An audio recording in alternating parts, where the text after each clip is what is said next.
Kisah nyata rumah angker yang menolak penghuni baru. Di sebuah kota kecil di Pulau Jawa, berdiri sebuah rumah tua bergaya kolonial yang telah beberapa kali berganti pemilik. Bangunannya masih tampak kokoh, dengan dinding putih yang mulai kusam, jendela-jendela kayu yang tinggi, dan halaman luas yang dipenuhi pepohonan rindang. Sekilas, rumah itu tampak seperti rumah tua biasa.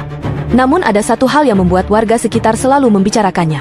Tidak ada satupun keluarga yang mampu tinggal lama di sana. Setiap penghuni baru selalu pergi dalam hitungan hari atau minggu. Karena itulah rumah tersebut dikenal sebagai rumah angker yang menolak penghuni baru. Menurut cerita warga, sejak puluhan tahun lalu rumah itu selalu kosong dalam waktu yang lama. Beberapa kali dibeli oleh orang yang berbeda.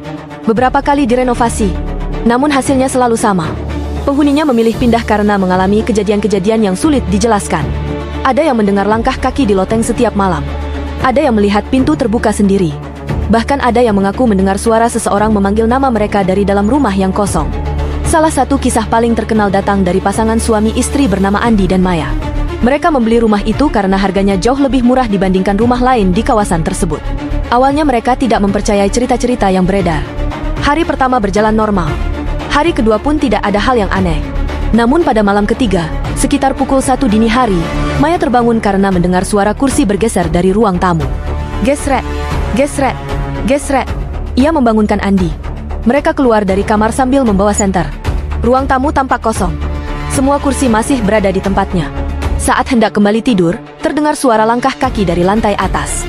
Tok, tok, tok. Padahal rumah itu hanya memiliki satu lantai. Andi mencoba menenangkan istrinya.